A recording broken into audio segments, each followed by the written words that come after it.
Good morning. I am just sipping on my coffee. It's like super black coffee. It's kind of bitter, but that's how I like it. So I've just been wanting to make this video. I've been reflecting a lot. Let's just go outside for a minute. It's so beautiful outside. I've been feeling very grateful lately. I've been feeling very blessed, and I just wanted to share with you guys, whoever feels like their life is not going the way they should be, whoever feels lost in life, whoever feels like no matter what they do, everything seems to go very bad. I just want to tell you and let you know to hold on and to just know that you are very special. You are meant to be where you are right now. I know it sounds ridiculous to say, and you probably don't even want to hear that, but it is the truth. Sometimes there's a reason for why God does certain things. I know I myself never understood that. I always felt like I needed everything to be perfect.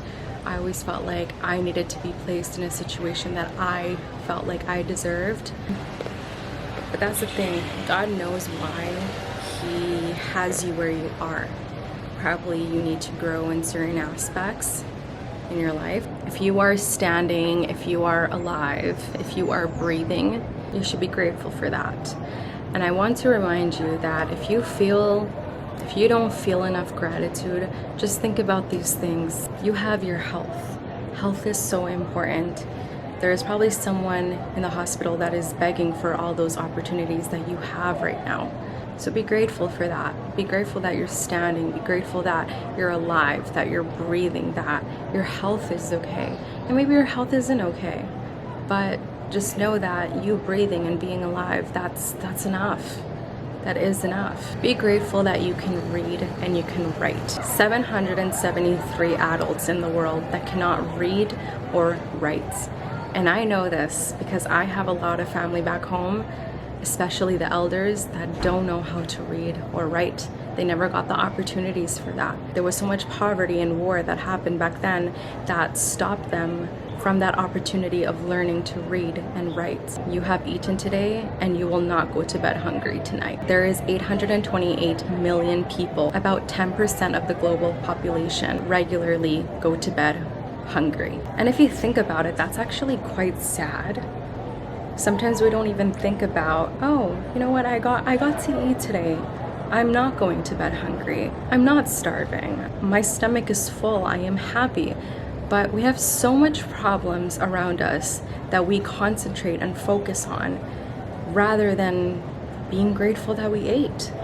Isn't that sad and just crazy? Like the fact that we've eaten, and a lot of people, that's all they think about is, oh, am I going to have the opportunity to eat something today, is really sad.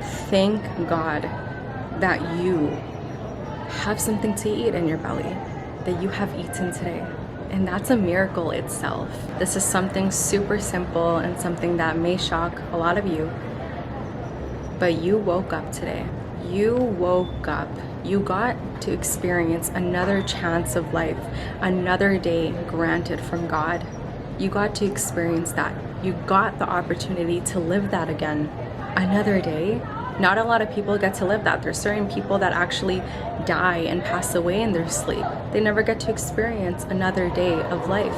You living and you breathing is a blessing itself. You have people that care about you and you can spend time with. That 33% of the world's population is lonely. Be grateful that you have family and friends around you, because 33% of the world's population that is lonely, that is definitely something to worry about, and that is really sad. I can't imagine actually having no one around me and literally feeling alone and being the only one that I can trust, the only one that I can depend on, the only one that I can talk to is just myself.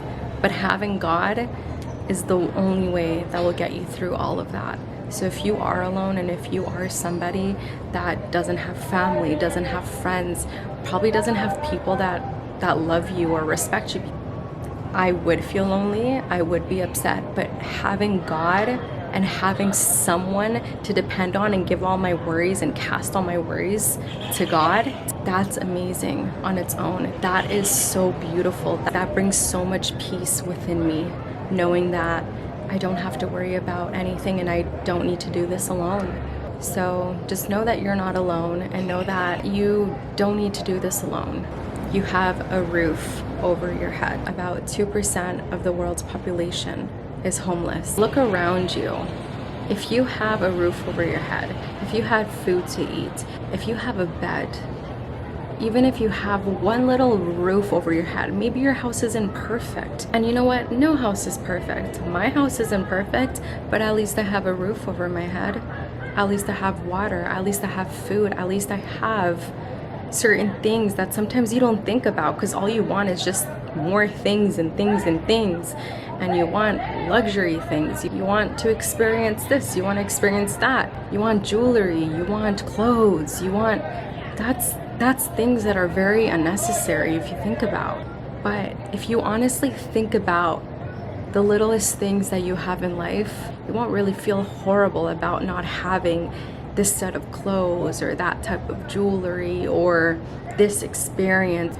You won't start thinking negatively about like, oh, I could have had this. Oh, if only I had that. Stop wishing and just be grateful for what you have. Life would be more easier. Life would be more peaceful if you just stopped and be grateful for the things you have. If you look at what you have in life, you'll always have more. If you look at what you don't have, you will never have enough. Always, always bring your mind back to how lucky you are. There is always something to be grateful for. Just remember, look around you and look at what you have. If you are breathing, if you are alive, if you have food, if you have water, if you have all the main sources to survive, you're lucky. You should be grateful for it. Don't ever once doubt yourself and what you could have, because whatever you have already, that's enough. Whenever I'm in Canada, I find myself not having gratitude and not noticing those little things that I have. I find myself wanting more, and it's so selfish of me. I feel guilty. I feel so guilty that I do stuff like that. It's embarrassing. I feel shameful for that, because every time I go back home, I have certain cousins that they don't even have half of the things that I have. They don't have certain jewelry that I have. They don't have makeup, certain clothes that I wear, and I'm still thinking about wanting more. That's embarrassing. That is selfish. That is just very humiliating, and it's not good to be and think that way. And that's why sometimes I like to take certain time off and just go to a foreign place. That way I can jump back to reality and be grateful, have gratitude, thank God that I'm alive. Thank God that I have food, I have water, I have all of the essentials that I need in life. So look around you and be grateful for the little things that you have. You are blessed, you are loved, and you should be grateful for everything that you have in life. Don't be upset that you don't have certain things that you want. Have gratitude, be grateful for everything that you have, and then ask and it will be given to you. So don't forget, always bring your mind back to how lucky you are. There is always something to be grateful for. I love you to whoever's watching this video. God bless. And don't forget to be grateful.